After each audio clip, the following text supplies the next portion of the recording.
Hello, and welcome to an all-new episode of the Podcasters Illuminati Show. I am one of your hosts, Kinte, all the way live from Los Angeles, California, and I'm so happy to be here with my co-host, the one and only Yardley. How you doing, man?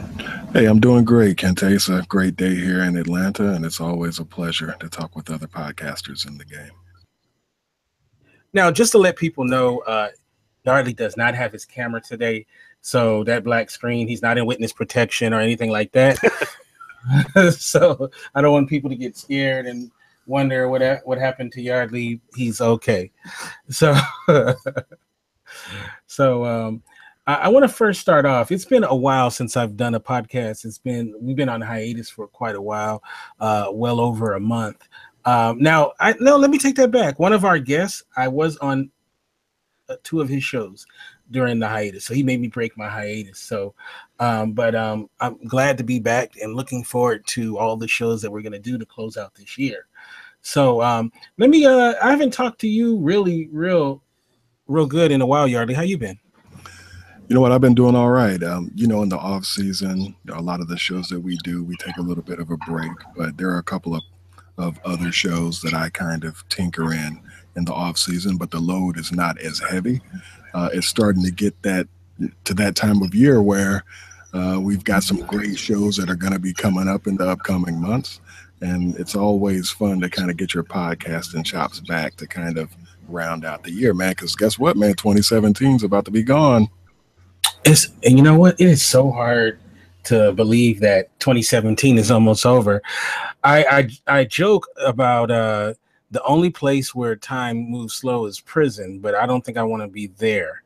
So I rather time move as fast as it does here. But yeah, it's crazy though that this year is almost coming to a close, and man, it's been definitely an interesting year, and we'll talk a lot about that. But before we do that, I just want to give a special shout out to a person who's a good friend of ours and fellow podcaster, Trisha Woods. It's her birthday today. Yeah, happy birthday, Trish the Dish. Yeah, Trish the Dish. So if she's out there somewhere, hopefully she's having a good time. And I just want to give her a shout out, and of course everybody over there at Total Nerd Takeover.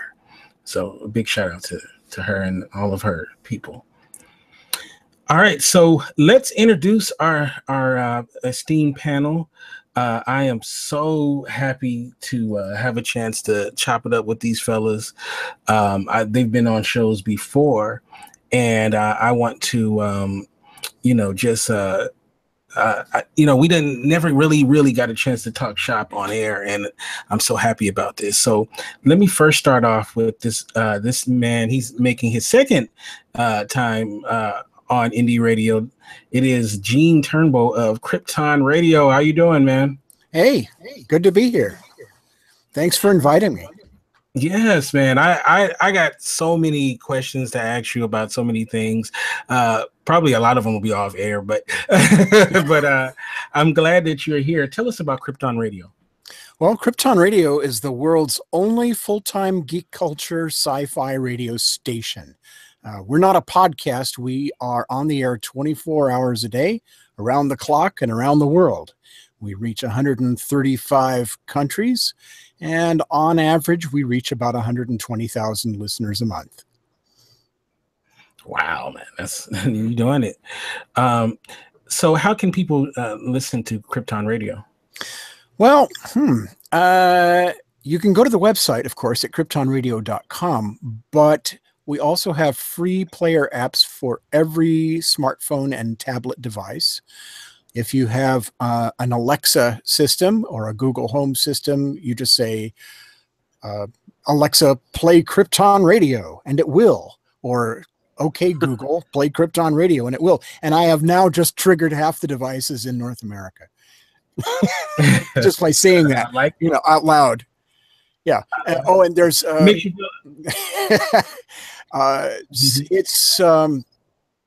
we're also on TuneIn. We're also on iTunes. Practically every place you could expect to find streaming radio, we are there. It makes you feel like a Jedi. You just like play Krypton Radio, wave your hand and say play Krypton Radio. Yes. Oh, yes. Oh, yes. Yeah, I've computer, volume 8. Computer, where is Chuck Norris? I love it. Know where he is, he'll find you. If he doesn't, you won't know until it's too late. Yeah, and I like it. They're indispensable little devices. All right, so this. Yeah. No, go ahead. I'm sorry. No, it's yours. The next line is yours. All right. So this next gentleman, my fellow sparring partner, we did more than 12 rounds over the Floyd Mayweather Conor McGregor fight and other things. It's the one and only Patrick Voss. How you doing, Pat? What's going on, Kinte? How are you? I'm doing really good, man. And tell us about you and your programs and all of that stuff. I do a couple different things here. I run just off of Twitter, any kind of tweets that go out on Just Chill Truth on YouTube and Twitter. So the YouTube page that you and I really went head-to-head on about the Mayweather-McGregor fight, Just Chill Truth on YouTube, guys. We're a little low on subscribers right now, but we do get quite a few views, though. The viewer-to-subscriber ratio is not mixed right now like it was with my previous shows like Late Night Mix-Up and the Honesty Podcast, where we had somewhere right around about 24 or 25,000 subscribers. For right now, all I do is everything sports and entertainment. So if you're entertained by listening about music, movies, any kind of sport, and I'm talking any kind of sport around the world, come here first to Just Chill Truth. All right. I love it. And hopefully joining us a little bit later, we'll have Keenan Higgs on, who's another fellow podcaster. So he got caught up in traffic. So he says he's a couple of minutes away. So we'll let him come and join the conversation as well.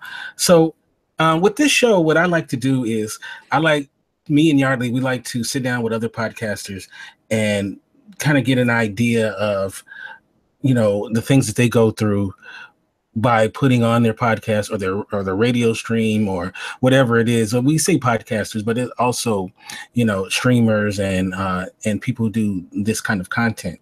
And I think a good place to start off is, how you got involved in it. So I want to start off with Eugene. How did you first decide that this was what you wanted to do, start a radio station? Well, it's an interesting story. Well, it's an interesting story to me. A bunch of us were gaming. We're in an online MMO called Second Life in 2006, and we wanted to listen to superhero music while we were gaming, and we could not find a radio station that would provide that.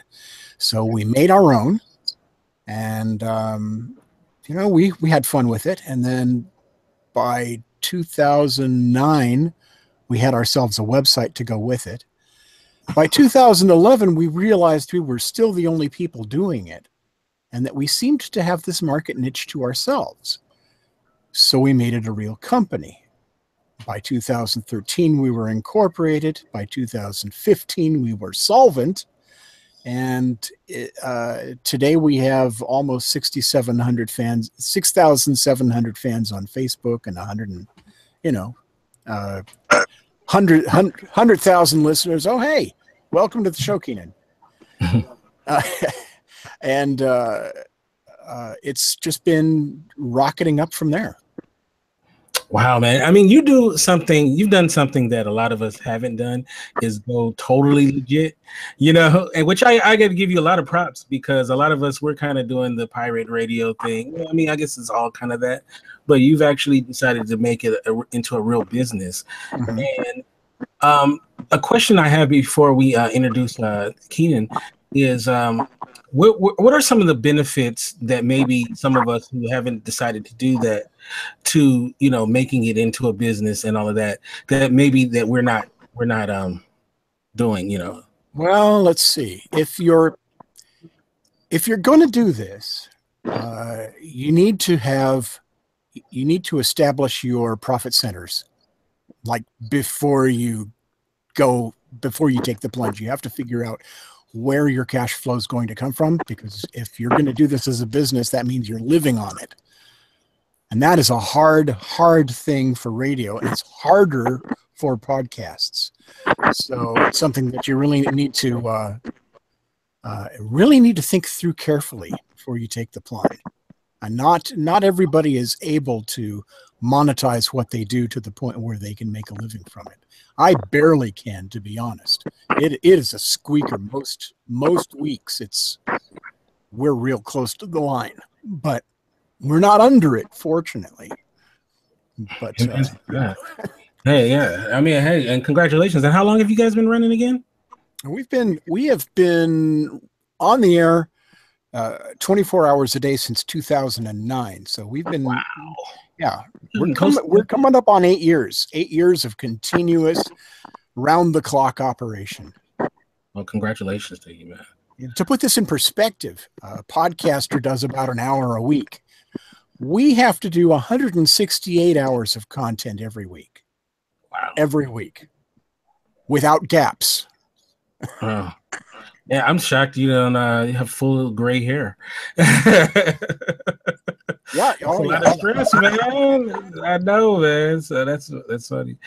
All right, so welcome to the show, brother Keenan. How you doing? Oh, there you go. Now we got you. I'm out here in Las Vegas. Currently, I've been doing podcasts for 9 years. I have a show called HME Radio. It's on blogtalkradio.com. I have over 1,600 episodes, all different type of variety of content, from sports talk to hip hop, entertainment, news, gossip. The shows kind of vary with different hosts as well. I have 3 different hosts right now. On a Wednesday show, it's coming up at 8 p.m.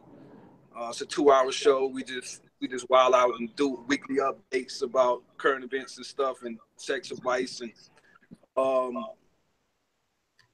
you can find my show on iTunes as well, HME Radio. Also on the TuneIn app.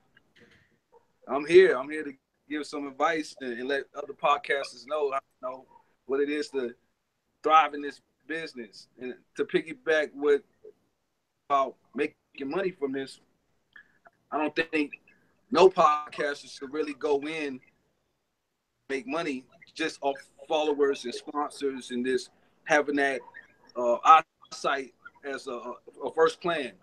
You should have a product or something to go to benefit from whatever you producing or promoting. So definitely, like, find another link. If you're doing t-shirts, have a t-shirt link and just promote that throughout the whole show so people can go and support your real inflow of money. You know what I mean? Mm-hmm. And now, and what does HME stand for?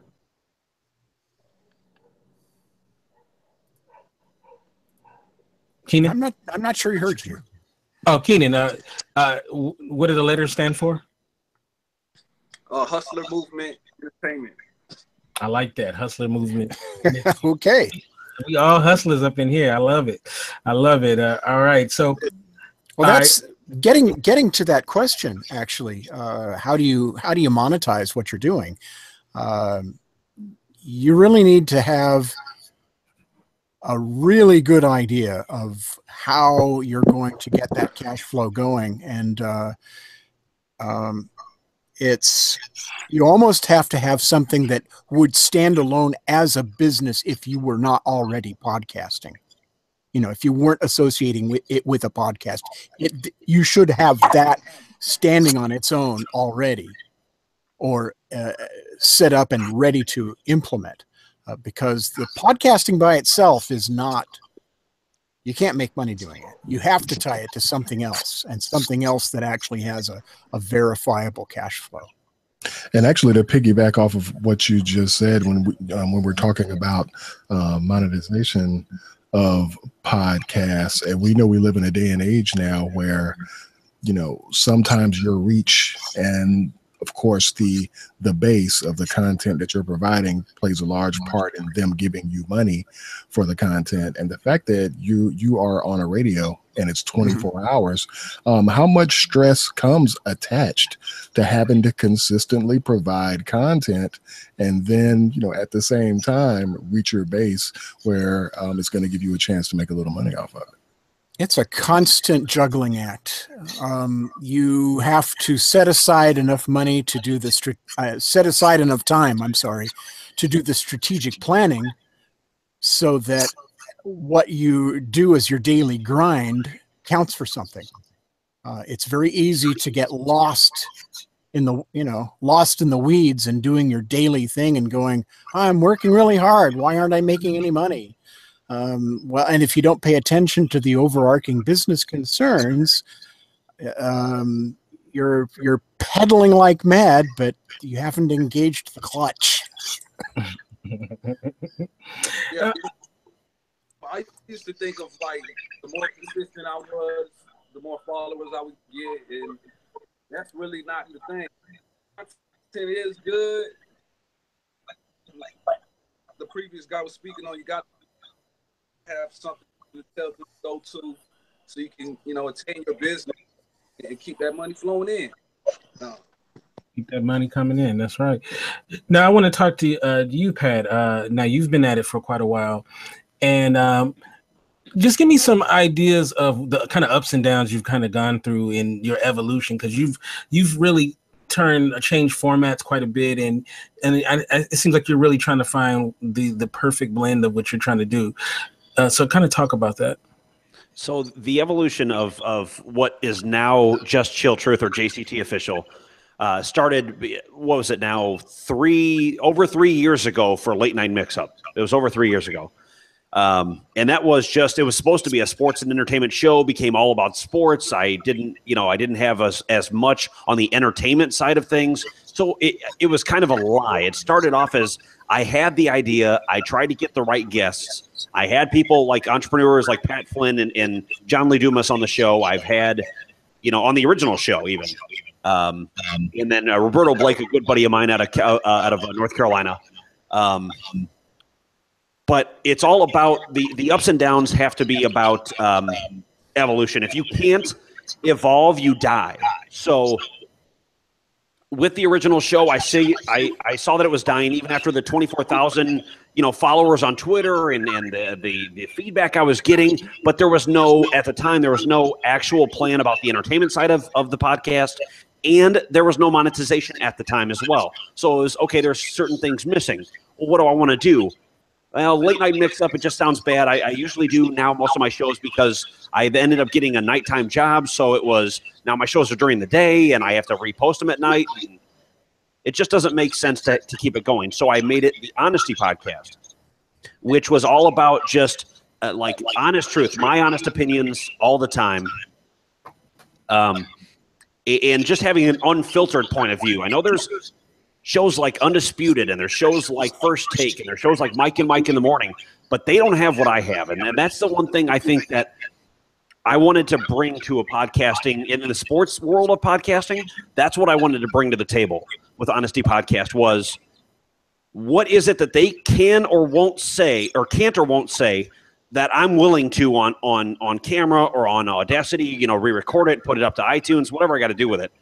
But it's all about being completely 100% honest. Now that doesn't mean racist. That doesn't mean all out sexist. That's not what it means. I'm not, and for anybody, and I apologize ahead of time, I'm not, Trump speaking my mind over here. But at the same time, I will speak my mind on sports and entertainment subjects so that people get it. Like, they're the everyman. They're listening to the everyman on the couch. When they're on the couch watching the football games, watching the VMAs, everything else, they have all these opinions. This McGregor-Mayweather fight was a huge example.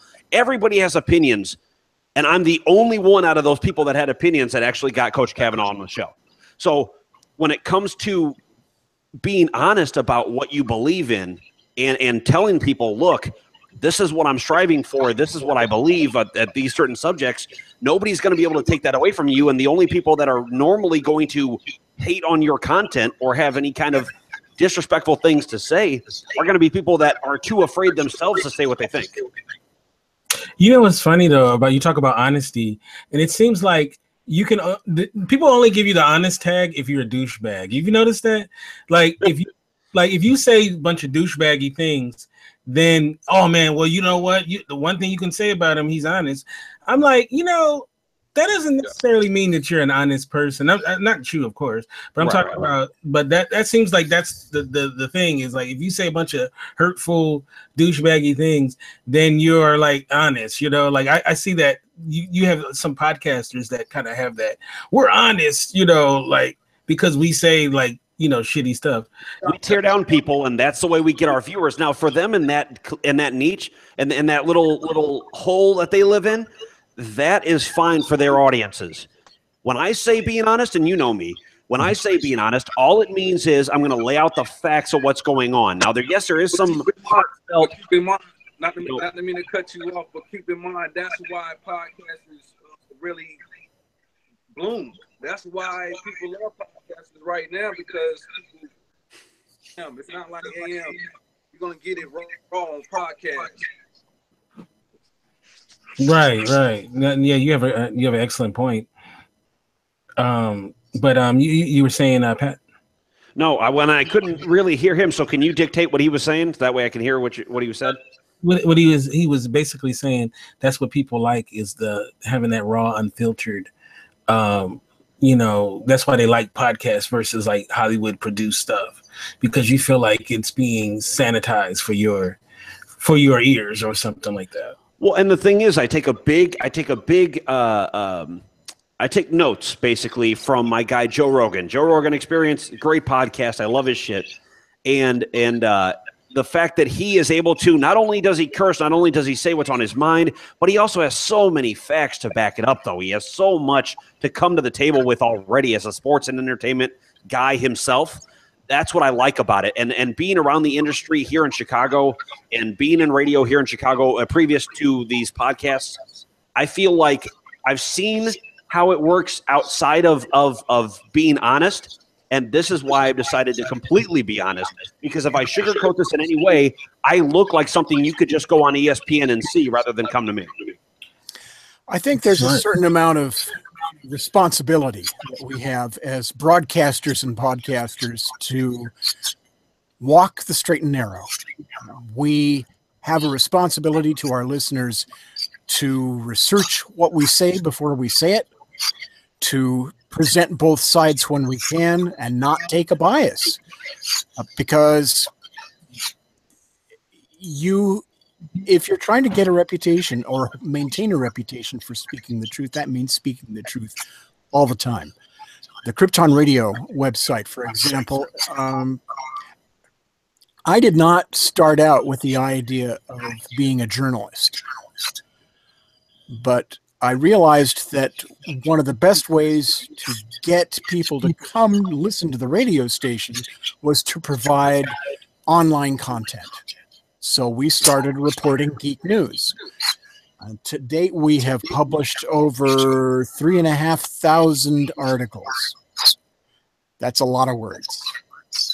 And in all that time, we have never intentionally published an article where the information we knew was false.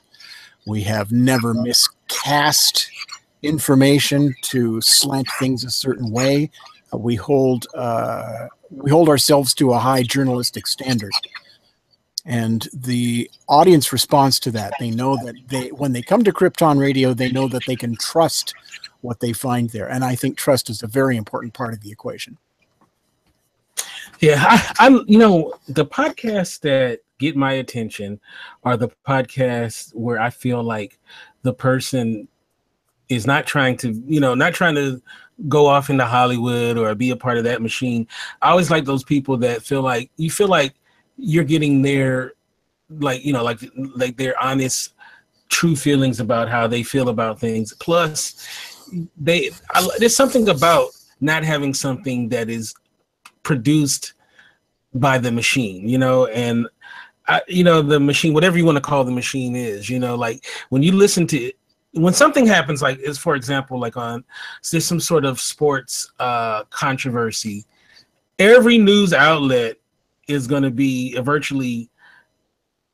they're going to basically say the same thing. You know, you're not going to get any kind of, all the opinions are basically the same. If you go to ESPN, Fox, or wherever, CBS, they're going to say the same thing.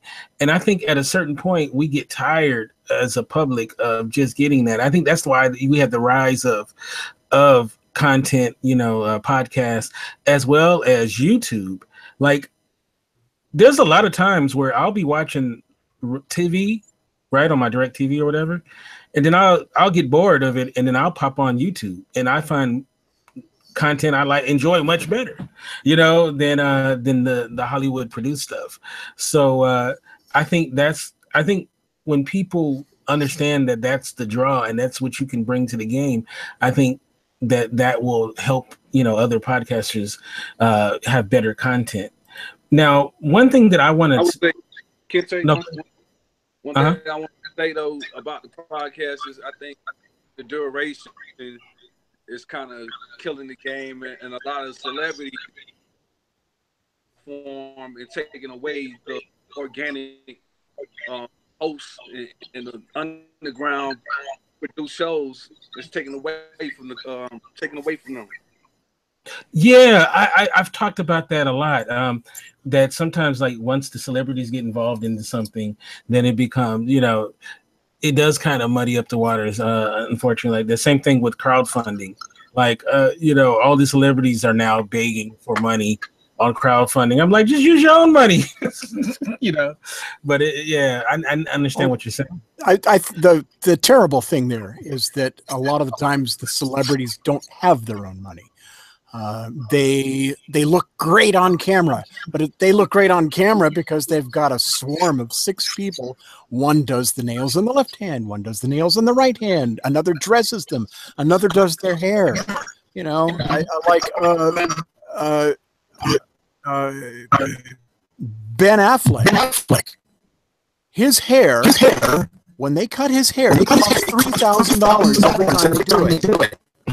Wow. $3,000 haircuts. That tells you something. I mean, in order to create that illusion, to create that impression, there's a swarm of people now, and they are not necessarily as well off as we think they are. Hello, I'm seeing an error message. Oh, it's gone now. Anyway,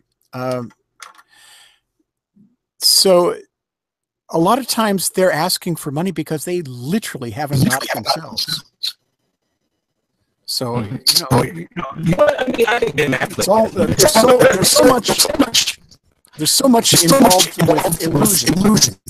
Mm-hmm. That's true. It's hard to tell. I want to ask you guys. Go ahead. Go ahead, Keenan. Keenan? Okay.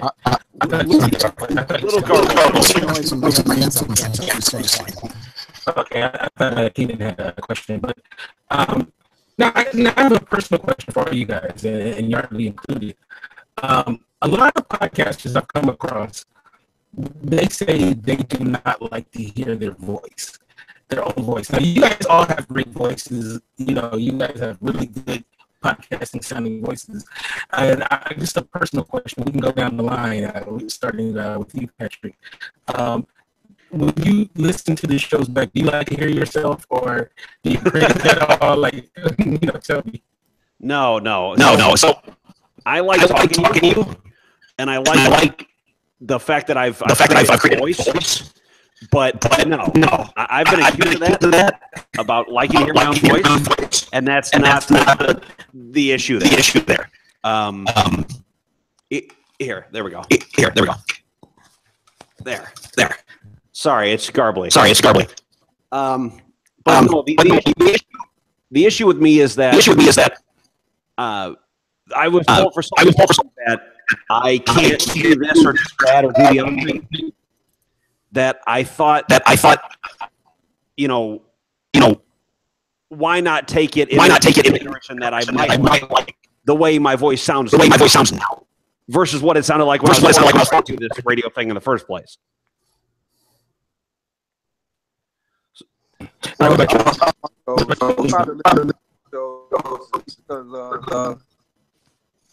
I might have some audio issues. I might have to adjust something, call it audible. It's something that's always good from listening back.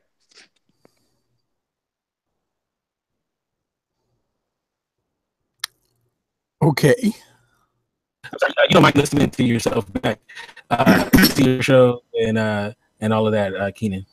Can you repeat the question? No, I said you don't mind listening to yourself back, your episodes and all of that. I hate listening to it, like personally, but if I have to, like earlier, like for audio reasons, to make sure I'm working on some new equipment, that's be a reason why no files, just to tighten up everything. But sometimes I catch myself saying certain words too much. Let me get to the next question. So I kind of edit myself. If I could have a hypnotist take out of my vocabulary, you know what? I'd pay a lot of money. I hate every time I listen to a show back and I say I want to throw up every time. It drives me nuts, And because a lot of times I'm doing multiple things while I'm doing the show as well, right? Engineering as well. So sometimes I'm like, I have to. Things are catching my attention, so the start coming out. But what about you? Oh, sorry. Oh, go ahead. I was just going to say there's a good trick for that, though. The and the uhs and the likes and all that other BS. There's a good trick about getting that away, and that's having a conversation before you get on the air, before you get on your show. Have a conversation with someone in their household or whatever. Oh, there we go. There it is. And you try to make sure to limit the in that conversation right before you go on air, and now your mind is already in some kind of flow to not include that in its vocabulary. The trick, I think, is to know that it's okay to stop and think about what you're going to say. Yes. You don't have to fill the space with noise. You can, it's perfectly fine to stop and think about what you're saying. And in fact, people will not tune you out because you stop making noise. They will actually stop and pay closer attention to you for doing it. Very well said. What about you, Yardley? Do you like? Do you ever listen to yourself back, and do you like hearing yourself? Yeah, you know what? When I first started doing it, it's sort of like what all of you were saying, the O's, the ums, and the likes. So initially you get kind of aggravated by that because you're not necessarily used to hearing yourself on the radio. But I also agree. Try to think about what you're going to say and don't be afraid to necessarily pace yourself. One of the things that took me out of saying as much is I just pace myself, and as you do more and more podcasting, your anxiety goes down, because I know when I first started doing podcasts with you, my anxiety was up, mainly because a lot of the shows that we were doing were live shows, and then we went from live shows just talking about things like The Walking Dead to jumping into, the Spotlight and Hell on Wheels and things like that, where we were getting on, actors, directors, and writers, and had people call in. So you had to think on your feet, or if you had a list of questions that you might be asking someone, let's just say if you had 10 questions, you might be talking to someone live and they might answer 6 of your 10 in one, in one response. You just got that. And you go, oh boy, went half an hour's worth of my notes. Absolutely. And it totally sucks. But I think getting your anxiety level down, kind of pacing yourself, and being able to think on your feet, I was eventually able to kind of get out of some of the things that would make me roll my eyes when I listen back. But you always have to listen to your shows. You always have to make sure that you're improving and things like that. So I'm not necessarily scared to do that. But if we go back to some of those early shows years back, Kinte, it's a hot mess, man. Another thing that really helps with me, like with a timer, handling I'm sorry. I think Keenan was talking. I think it's kind of a delay with Keenan. Go ahead, Keenan, and then go ahead, Gene. I was saying the minute markers when I'm doing different stories, so I won't keep the flow of the show going instead of just lingering on one topic for so long. Yeah, that's very important, because that's one of the. I think so many of the podcasts, there's a lot of that lingering on the one topic, and you beat it to death. So yeah, that's one of the things, knowing when to go to the next thing. Go ahead, Gene. The other thing I was going to say was that another way to cure yourself of you knows, and likes is to go back and have to edit your show afterwards and take out all the you knows, and likes. And what makes it worse is when you have a guest that does it a lot and you're trying to make them sound more intelligent. If they're doing it on video, there's not much you can do. But if you're trying to make them sound more intelligent, and you have to, because you want your show to sound more credible. Right. So you end up having to go back and do this editing. But what's terrible about it is that you end up doing it too. And then you've got both of you going back and forth going, like at each other. I remember one show, there was a steampunk artist, a steampunk musician who was calling in from France. And he had this marvelous accent, and English was not his first language. And every other word was, and he would stammer and stammer and stammer. And I thought, maybe it's just because he doesn't know English. Well, I talked to his wife. No, he does it in French too. But nothing cures you of it faster than having to spend 4.5 hours editing a 1-hour show. People get in mind, and then having that show be 15 minutes shorter. You're not professional. You didn't go to school. Most of the people didn't go to school for this, and it's starting off as a hobby and then becomes bigger. And then people want to tighten up their skills. So it depends on the guest. I mean, sometimes it can work, sometimes it don't. But one question I did want to ask you fellas that I had with my podcast was the duration of the show. Like when I first started, I was doing the max 3-hour radio shows, like on FM somewhere. Mm-hmm. Like I could see the numbers grow, then I could see the numbers fall. Or people not completing the whole episode. They only want to listen to one part of it. It's the best timing podcast. Should less than 20 minutes episode, or the max should be an hour or what? No, I have something to say to that one. I think I can solve that. If you ever watch on, or you ever listen to on Podbean or Stitcher or iTunes, wherever it is, the Mike and Mike in the Morning show actually divides up their 4-hour show into 4 different segments that you can listen to each hour at a time. So you'll know, hey, this hour, the description is this guy's on and that guy's on. Oh, I want to listen to hour number 2. Oh, I want to listen to hour number 3. You can do that. If you want to record the show and then split it up and upload it into 4 different shows and say episode 3, part 1, 2, 3, 4, and put a short description with it, you can do that with that as well. That would probably be the smartest way, because nobody should be able to tell you how long or short your show should be, just because, like I did a show that was an hour and a half and nobody, listened past like 20, 25 minutes. But then I learned the trick about splitting up the show, and all of a sudden I'm getting the entire show listened to. Yes. In my case, we just run the show until the topic is done. We have had guests who, like Michael Grandinetti. He is a famous stage musician. No, famous stage magician. He lives and breathes performance magic. Well, he was a very interesting interview for about the first 20 minutes. And then after that, we realized that he didn't have anything else to say.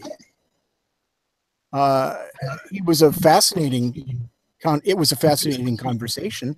But then after that, I mean, there was nothing. There's nothing. And we were dying behind the microphones going, oh my God, what are we going to do? So we ended up making a 35-minute podcast episode out of it. And our show usually runs about 55 minutes. You know, sometimes you run out of stuff. Cut it there. That's your big marker. If you find yourself running out of content, don't be afraid to run a short show. It's not television. You can be short if you need to be. You're not filling a time slot. You're releasing an episode. I mean, which one do y'all find better? Doing shorter, more volume, the longer duration? Me personally, I would say that, you know, it depends on what the show is or what the content is. Shorter is always better, especially for the internet, because people sometimes they'll get afraid of a long running time, even though they can stop it and go back. It's on demand. Me personally, it depends on how good the content is. If the content seems to, if it's worth it, then I'll go longer. You know, I used to do, like you said, marathon sessions where it's 3 and 4 hours, and and all of that. Now, me and Yardley, when we do our shows, it's like a healthy hour. You know, like we're like ninjas. We get in and we get out. You know, but like something like this though, you know, I like to go like hour and a half. You know, because what we're talking about and all of this stuff, and like my spotlight show, but I would say you want to keep it short and sweet, because sometimes it feels great while you're doing like a 3-hour show. You feel like, man, this is wonderful. But then when you go back, probably about the hour mark, you really just going on and on over and over of the same thing sometimes. So it just really depends on what the content. Sometimes the content will dictate it, and like, because it's no FCC rules or anything like that, or you have to worry about anything like that. You can, it's whatever you make it to be, you make it be, So, my thing is like this: at the end of the day, do what makes yourself happy. Like, some people just love to get on and podcast for 4 or 5 hours. If that ultimately is what you want to do and it makes you happy, I would say do that, because at the end of the day, it has to be fun, and it's, I think this podcasting brings us joy. We don't do it because we're, I don't think any of us are under some sort of release program from prison where we have to do podcasting. At least I don't know. At least I'm not. I don't know about y'all, but so we do it all because we love it, right? We don't do it because we're forced to do it. Rule number 1 is don't be boring. Yes. Well, the thing is the don't be boring is all perception. It's all perception. If you're boring to one audience and you recite novels all day, you're going to get an older audience that's going to listen to your show. If you're a sports entertainment guy, you're probably going to get 18 to 24-year-old and a little bit over, because obviously there's older folks that still watch sports and entertainment. For your show, you run 24 hours and you do a sci-fi show. 24 hours. Come on. That's ridiculous. No, it's a radio station. So it's music, it's talk shows, it's adventure shows, it's all kinds of stuff. And we have a show schedule. And so it's what I do differs from what you guys do, in that not only do I have podcasts, and I have my own on Krypton Radio. It's called the Event Horizon. It's a radio discussion panel. But I am also creating the distribution channel itself from raw materials. None of you guys are doing that. And so it's a completely different medium. Building a network. Yeah. Well, and another thing I think about length is, like you said, content or subject matter. Because shout out to my fiance Devana, she listens to a show called My Favorite Murder, but it's like an hour and 15-minute show, and it's just all of the one murder that they picked, the famous murder that they picked to discuss. And that's why people will listen to the whole entire show, no matter if they had 50,000 subscribers or viewers or no, or 5. But those 5 guys would still listen to the whole show because they take you on the entire length of that murder. The content is the whole thing, them talking about it and what they're interested about and what they're curious about, the whole show. One thing. Can I ask you a quick question, Pat? When she watches My Favorite Murder, she's not taking notes, is she? No. We're actually going to go see them in October. That's funny. No, in October, we're actually going to go see them at, near the end of the month there. They're live in Wisconsin, actually. So they're doing a live show. So we're going to go see them. But yeah, no, it's just a subject matter that I like, that when I go into my shows and when I do like a side-by-side, like with you and me, if I'm doing a side-by-side, I'm going to have 4 different subjects we're going to talk about.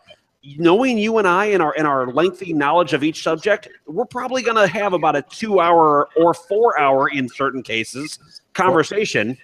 Holy crap, that was a long show. But anyways, we'll have a long show, a long conversation, because it just doesn't stop. There's not a lot of pausing. There's not a lot of dead space in there. Now, I know it's okay to think before you speak, and that's fine. But with us, I just feel like there's more content to be had than even what we're willing to deliver in a 4-hour show. So it's all based on what your show is based around. So if your show is based around the My Favorite Murder type of genre, did we lose you? Because you can every single day, and people will listen to the entirety of your show because they need to know. They're not going to listen to an hour and go, oh, I wonder what happens at the end of the murder in the last hour. Let me go look it up. No, I want to listen to it.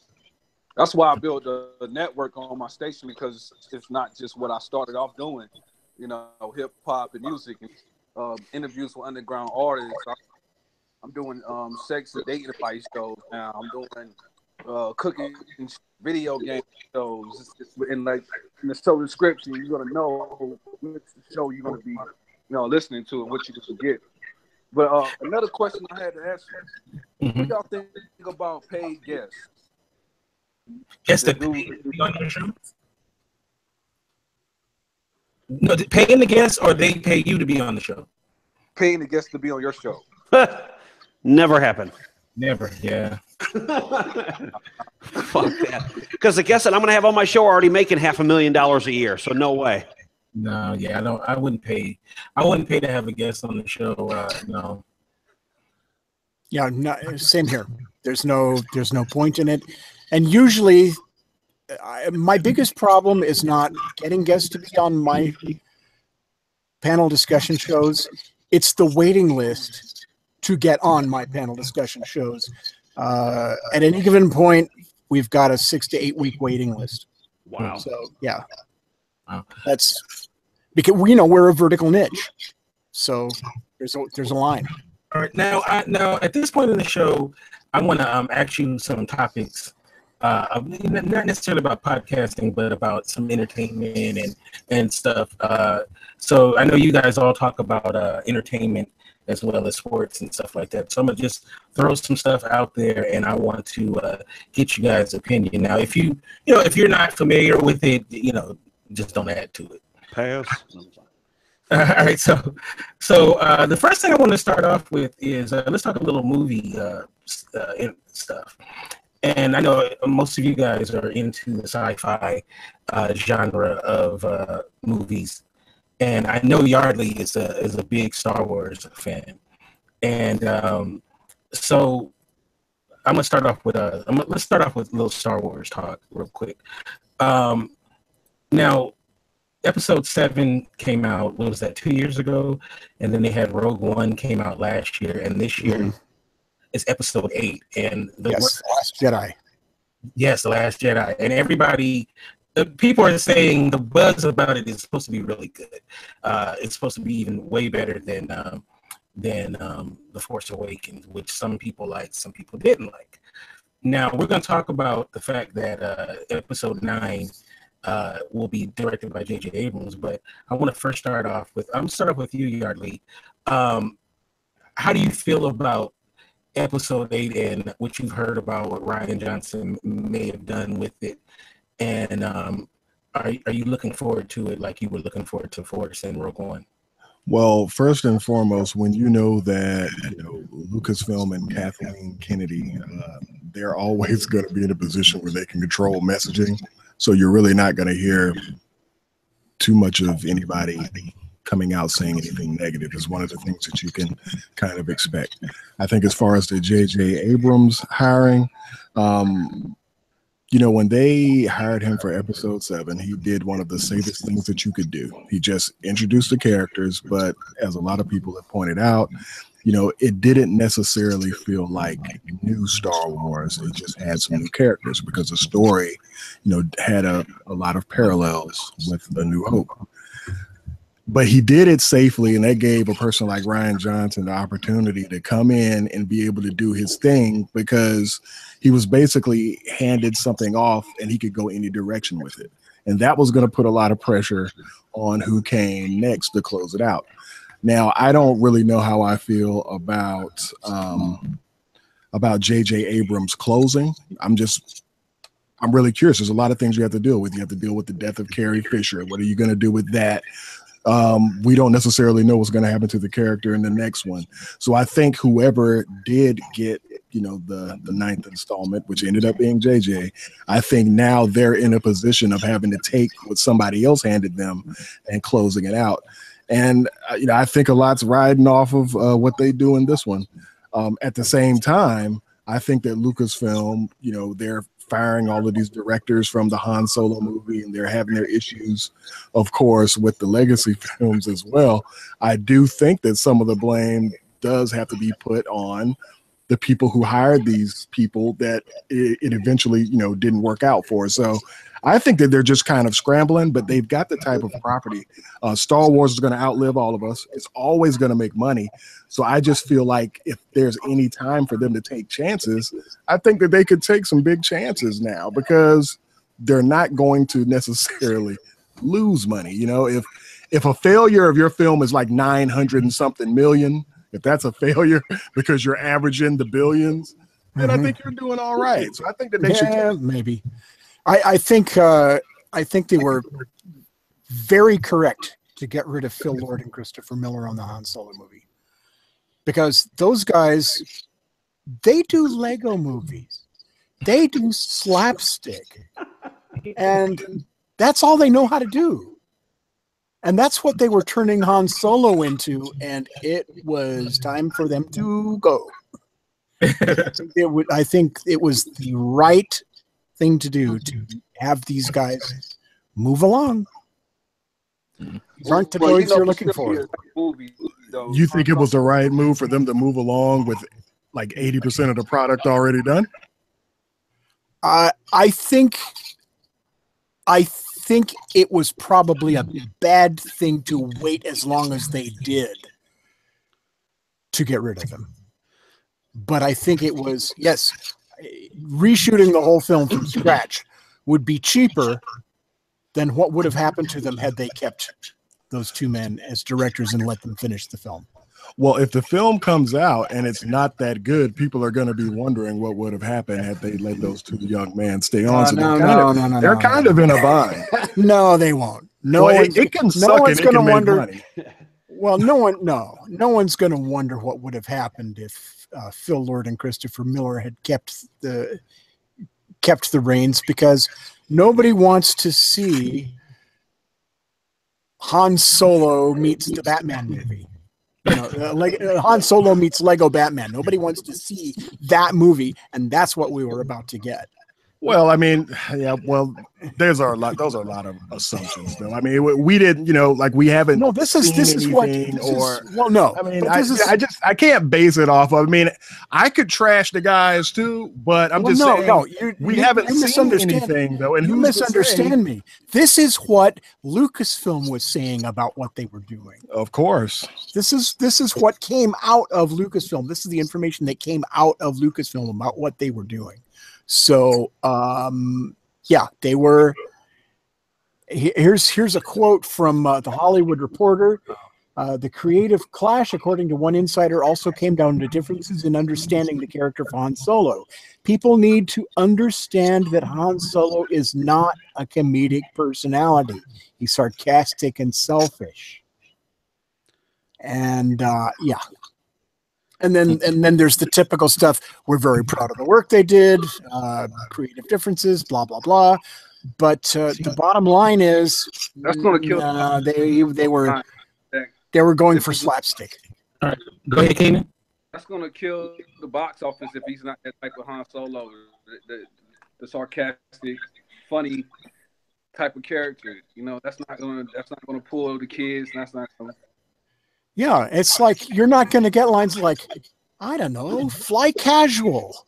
Going to get a you're going to get, and that's not where Han Solo needs to be. I'd like to say something. Oh, sorry. Go ahead. No, go ahead. You're going to get the Star Wars version of Star-Lord. Star Wars version of Guardians of the Galaxy. What do all of you think? Like, let's just say, like a 13-year-old who started watching Star Wars probably over the last 5 or 6 years, right? What type of affinity do you think that a 12 or a 13-year-old has towards the Han Solo character that we have? I know we feel a certain type of way because we grew up with Han Solo, but being, 30-something years removed from that character, and a lot of young kids, their first taste really of Han Solo could have potentially have even been The Force Awakens. So if they did take Han Solo in a slightly different direction, I know that we would hate it, but do you think that young people who might not feel the same way about those characters would care? No, because I think that the younger audiences, honestly, right now, these new 7, 8, and 9s, yeah, in a way, they cater to the old generation, the older guard, I should say, that watched the original Star Wars films when they first freaking came out in the theaters. That's fine. But for right now, I do think this. You do have to keep, like I said, evolve or die. And I think that, unfortunately, is something they're going to have to do in order to not die.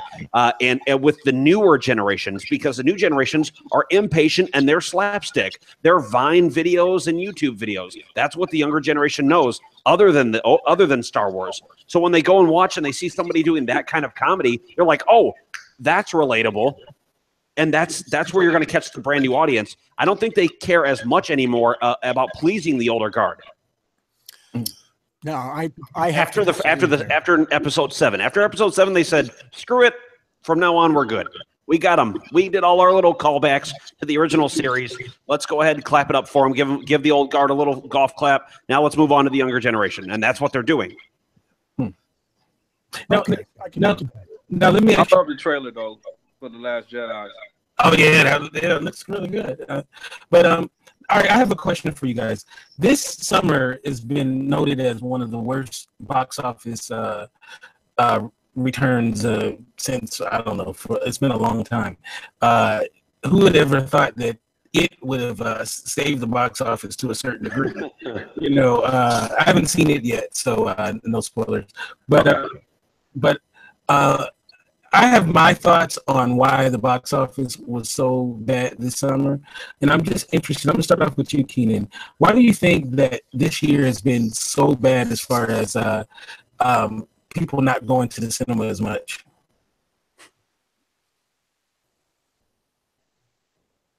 I'm going to have to pull up the list of movies real quick. Mm-hmm. Well, I think... Mm-hmm. They really don't have no big adventure movies right now. Like Terminator, Superwoman, she did good, but it's like right the same way. The safe movies right now with the superheroes, Marvel, Guardians of the Galaxy 2, that did good. Spider-Man did good, but that's the only thing that's the box office. What about you, Patrick? Why do you think that this year, as far as the box office, has been so down? Well, one around, and I know how it is here in Illinois, in the suburbs of Chicago. So I can speak on the high prices of movie tickets alone. That's one thing. Also, like Keenan was saying, there's no big oh my God factor type of movies coming out. And I think, like I said about Star Wars, there is an old guard, and when I mean by old guard, I don't mean old people. I just mean there's an old guard of the way that things should be done, and there's all these repeat movies you see. There's all these remade movies, all these remade TV shows. It's all a lot of the same. And yeah, we hear history repeats itself. And unfortunately, you can't do that. You can't keep making that mistake in the cinema, because if you do, you're going to pay for it dearly. And as we've seen, like you said, America has, or the cinema has, because the box office, like you said, is the lowest. And if you keep coming up with garbled, garbage, a mess of things, other than it, like Keenan said, also Spider-Man hit big as well. But Spider-Man I think Spider-Man is always going to do well. Or I should say this, it's going to do well for like the next 3 or 4 years, and then it'll hit its peak. And I think there's too many or too little ideas in the Marvel universe itself is one big jigsaw puzzle. So the Marvel industry is going to do well when it comes to that Infinity War, because it's that big build-up. But if you look at the other ones, Wonder Woman, Man, Superman, another big box office, all these sequels is killing it. Rehashes and reboots, yeah. Reboots is the worst thing for the cinema. Alien, Baywatch. Hey, yeah. I thought that was kind of funny. The Rock was kind of funny. I'm not gonna lie. Yeah, it was good. I liked it. But Baywatch, still still Baywatch. Right. No getting around that. I couldn't believe it when I saw the first trailer for it. Yeah, it's crazy. So what about you, Gene? Why do you think Well, there's a saying in Hollywood: everybody wants to be first to be second. Nobody wants to take a chance on doing anything original, because the risks of doing anything original compared to the measurable success of remakes of films that have gone before is too big a risk for a studio to make. These days, motion pictures are a blockbuster or they're nothing. The studios are betting everything that their summer blockbuster is going to be the next big one that's going to take over the entire industry. You know, like Patty Jenkins directing Wonder Woman, Gal Gadot did massive numbers. What, $800 million, $900 million, and it cost like 120 mil to make. So they made their money 4 times over. But nobody wants it. This is a rare thing. So now they're going to be remaking Wonder Woman for the next 30 years. Well, and that's the reason why I like Asian cinema. Asian cinema, like Japanese and Korean cinema, especially the horror film genre, is yes, there is a lot of it because there's so many directors out there that just direct so many of the same type of movie. But you will find more separation between ideas and more new ideas coming out in overseas. You come here and it's just, what have we seen? What do we see over there? The Ring didn't start here. The Grudge didn't start here. Death Note. Death Note didn't start here. That was sorry, can I curse? Yeah, go ahead. That was fucking ridiculous. Death Note, I'm a huge Death Note fan. I even went dressed as a cosplay to Asen last year as Light. So the first Light. So I'm a big fan. And to have them screw it up with, and I hate to say it, but white people, and leave out so much of the story and leave out the fact that, and act like he's, afraid of the guy and just completely turn the story around. I just didn't like it. I didn't like it. And then you go over to the first live action Death Note that they had over in Japan. I loved it. I actually loved it. Now the second one wasn't so good, but the first one was actually really good. But Asian cinema does it right. Like the what's it called? Tartan Extremes, the 3 Extremes movies. Those are great. Original ideas, great actors, well known overseas, and they just bring something that always sends a chill up your spine. Rather than here, it's just all about that It's all about the jump factor. Like even now, the new It was a psychological thriller originally. Now it's for jump factor. It's for like scare. Let me ask Yardley a question, then I'm going to ask the group a question.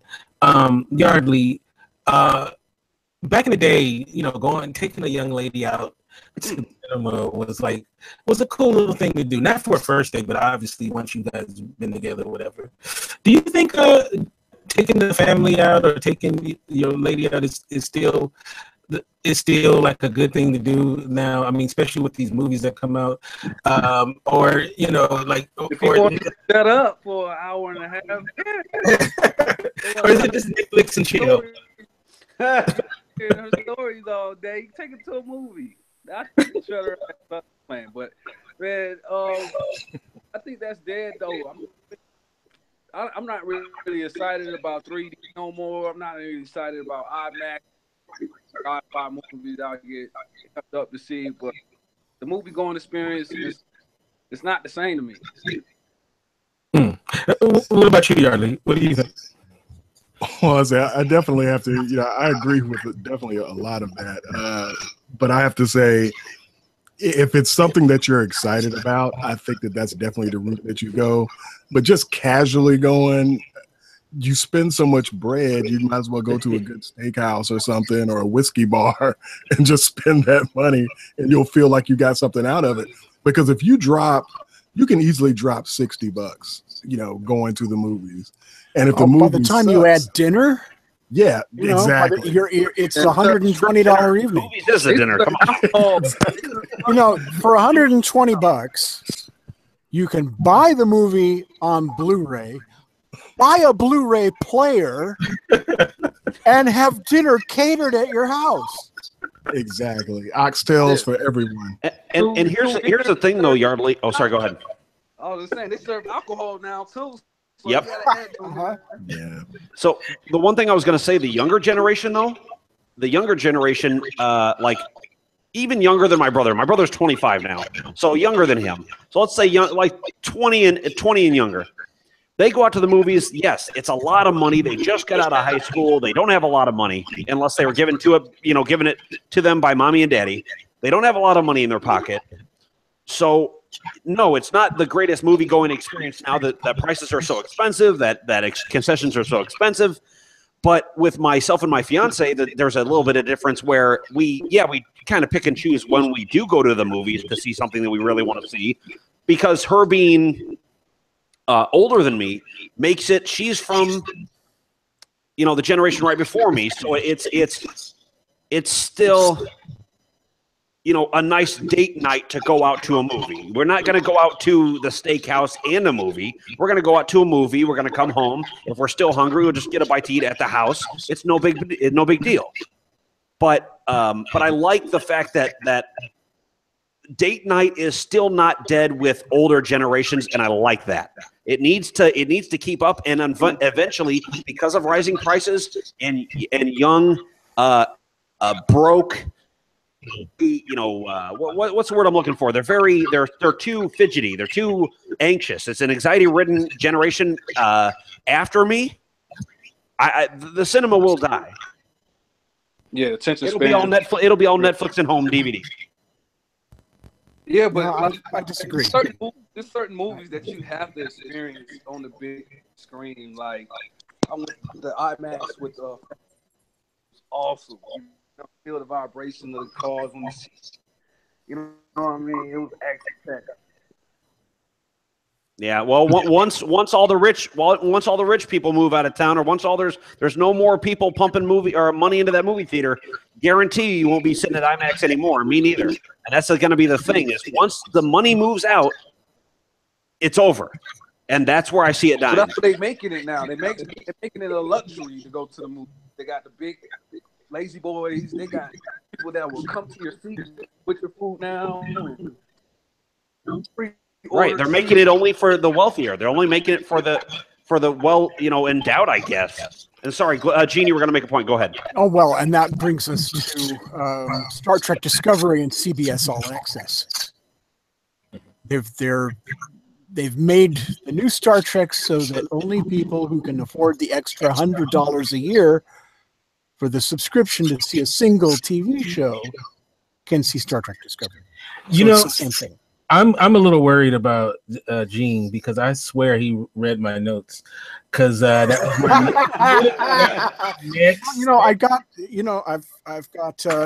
I just reached over and I was literally because I wanted to get that in. First of all, I want to ask the panel real quick, and then I want to ask more so about the streaming before we say goodbye. But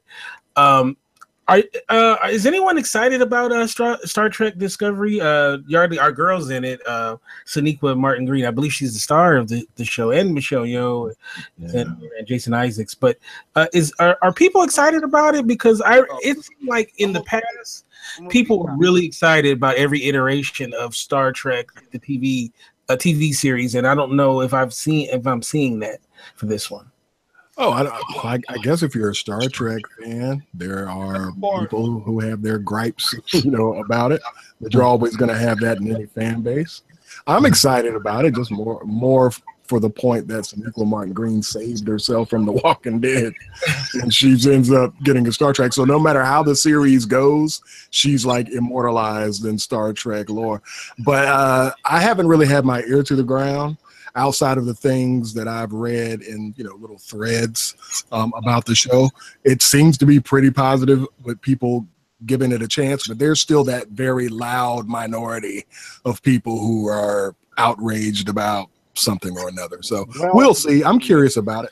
The minority. If 4 million people is watching the Orville right now, I think it's going to do pretty successful in the ratings. The number watching the Orville, 16 million, not 4 million. Oh, really? Yeah, their first show out of the gate, 16 million people saw that show. Wow. Now, let's contrast this to what is going to happen on week 2 of Star Trek Discovery. In week 2 of Star Trek Discovery, the only way you can see it is CBS All Access. They have only 2 million subscribers in the United States. And then another 51 million people are subscribing to Netflix around the world in 188 separate countries. Yeah. Most of whom are not subjected to the incredible deluge of advertising that we have seen in the United States for Star Trek Discovery. So at most, Star Trek Discovery is being exposed to an audience of 54 million people. Most of those countries do not speak English as a first language. Most of them have not been subjected to the advertising. They might get 16 million views. I don't know. But they won't get them from the United States where most of the fans are. Here, well, there's also a difference in that, though, Gene. The difference is, regardless of who speaks what language, the difference is a guy like Seth MacFarlane, who does the Orville, who his track record for doing things like Family Guy and A Million Ways to Die in the West. You know his shtick. You know what the Orville is going to be about. The people that don't know a lot about Star Trek to go on, if you don't speak English as a first language and you're not too familiar with the Star Trek series, all of a sudden you're not going to get too many views because you don't know what to expect from this. It's the same thing with Episode 8 for Star Wars. You don't know what the hell to expect. You can see the previews, and it could be a complete letdown like Episode 7. That's right, because even if you get the advertising, it still may not connect to you. You may still not connect with it on a cultural level. So the problem is that no matter how good Star Trek Discovery is, let's assume that it's the perfect Star Trek show. No matter how good it is, it's only going to reach 2 million people in the United States, absolute tops. Now, the 2 million people that are subscribing to CBS All Access currently, 1.5 million of those were subscribers before they started advertising Star Trek. So they aren't there for Star Trek. Only about 500,000 of the people who are currently subscribing to CBS All Access are there to see Star Trek. And I don't know why the hell they're going to do another remake of Star Trek, like another reboot. I don't understand. I don't either. Next Generation was great, though. Right. Netflix paid for the production of the new Star Trek series. They paid for the whole thing. Oh. No, Boy, I'm sure they could. Boy, were they upset when they found out that CBS does not plan to make a second season of this. Oh my God! You could light matches by holding them in the wind down the street from CBS offices. They were that mad. The whole thing is Netflix feels like they got taken advantage of by CBS. And they are not happy. Wow, man. Because there's not going to be a second season of Star Trek Discovery, because the plan is to finish the story arc, like 10 episodes or whatever it's going to be, and then Nicholas Meyer is working on another Star Trek show having to do with a prequel to The Wrath of Khan. Oh wow. That's going to be a much harder sell overseas. Even the Star Trek geeks aren't going to get that one. Well, maybe the ones here might. The ones here in the States might. The ones here will, but the ones overseas probably won't. Get more than 2 million. Yeah, but yeah, maybe. But once again, that's going to be on CBS All Access. No one will see it. Oh, never mind then. Yeah. So I don't know what CBS is doing. But, I have to wonder if they're on crack or something, because this marketing makes no sense. Not at all. And it just makes no sense at all. I don't. And notice here that I have made no comments about how good or how bad CBS's new Star Trek series is going to be. It could be the best thing ever. It could be a living dream that just makes you float everywhere you go for the next 3 weeks. It does not matter if no one is going to see it. Yeah, you're just marketing. You're just mentioning their marketing plan, really. Just the marketing plan. I don't know how much attached I get to the characters. The dialogue sounds real slow. I don't know, man. I like the creative look of it. Creative look. It looks something fresh, something new for the series. He said the new show ideas are wearing a helmet. It comes with a complimentary helmet and a short bus. Well, I want. There's something important, I think, that's missing in the new Star Trek. It's the wild sense of what the heck? Let's try this and see what happens. There's I just wrote a Linux tutorial for my son, and the contents of one of the files is about this spirit that I think the Orville captures quite well, but that the new Star Trek Discovery doesn't seem to quite have a handle on.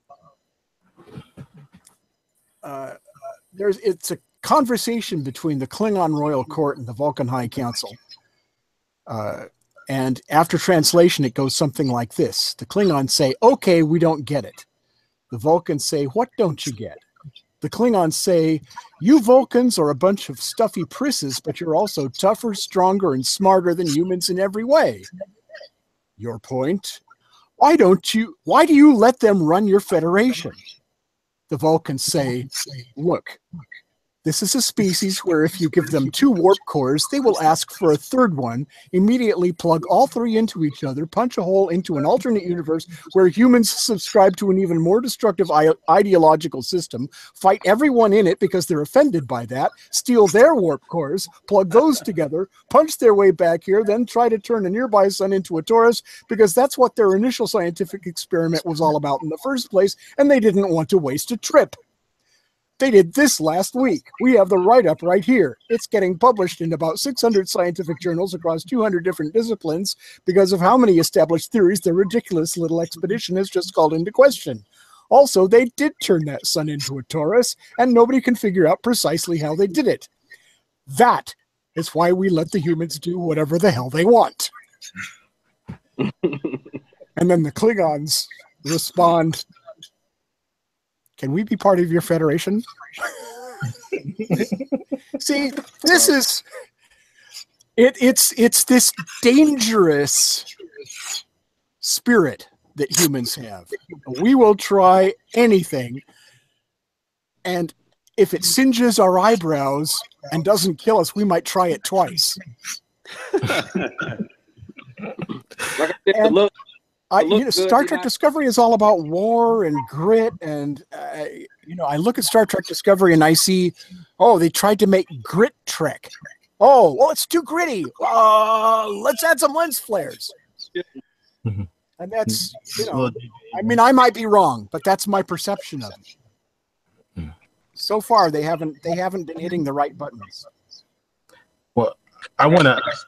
Go ahead, Keenan, and then we'll.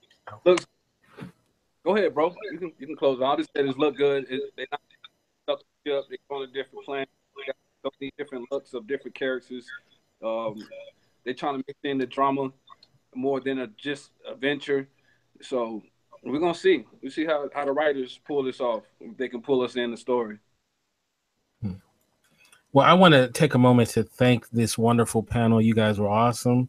I'm so glad to be back in the game, podcasting again. It's been so long, and I thought this would be a great first jump back into the podcasting pool to chop it up with podcasters that I respect and admire. And I'm going to start off with you, Patrick. Once again, tell us a little bit about yourself and how we can listen to your content. I post on Just Chill Truth on YouTube and Twitter. And I've been doing it for about 3 years now. You can go ahead and check me out. It's at least once a week I'm doing the shows as far as interview specials. And then as sports and entertainment news filters in, I'll be interviewing new guests as that goes on. All right. Thank you so much. And Keenan, tell us about how we can get to your content, and once again, remind us what your content is called. My show is called HME Radio, Hustler Movement Entertainment.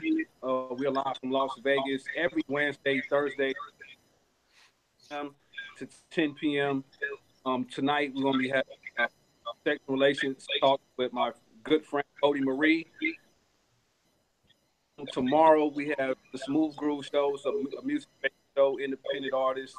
And on Friday, I'm starting a new show called Man Cave with one of my good friends, D Wavy. And we're going to do what men do. Drink some beer, all the movies and everything. Y'all definitely invite to come. It's blogtalkradio.com/HME Radio. Y'all can follow us on Twitter at HME Radio, Facebook, HME Radio, and SoundCloud. I just got a SoundCloud. .com/HME Radio. Thank you, Kinte. Thanks for everybody in the panel. I respect, salute y'all. All right, thank you so much for being here. And Gene from Krypton. So tell us once again about yourself and how we can get your content. The station is called Krypton Radio. It's the world's only full-time sci-fi geek culture radio station. It is available on the website, iTunes, Stitcher, TuneIn, and there are apps for every smartphone and tablet, including the Alexa Echo and Echo Dot and Google Home devices. We are literally everywhere, and we are available 24 hours a day, 7 days a week. Real quick question about using the name Krypton. There was no kind of no copyright or anything issue. Interesting question. There wasn't when we took it. In the interim, DC Comics is trying to establish a trademark on the word Krypton because they have this show on Sci-Fi Channel that it's a Superman prequel. Nobody wants to. Anyway, they have a trademark pending, and our trademark on Krypton Radio is being held up because of it. Once the Sci-Fi Channel show is gone, I expect to be able to put through our trademark, and we shouldn't have any more problems with it. Well, I'm rooting for you, not Superman. Well, thank you very much. We've had Krypton Radio for 9 years. Prior art, they can go suck an egg. We got here first. like it. I like it. And last but definitely not least, Yardley, how can we get you on social media? And is there anything that we need to be on the lookout for? Because I know you were doing something centered around it, right? Yardley, you're on mute, by the way. Okay. Yeah. Well, as everybody knows, you can follow me on Twitter at militant_marker, but you can find me with all of the great content on Indie Radio. I know that we have a couple of new podcasts that are going to be coming up, including Stranger Things. It'll be called Talking Stranger Things through Indie Radio. We've got more content coming for Black Sails and American Gods. That's definitely going to be fun. I really enjoyed doing those shows last season.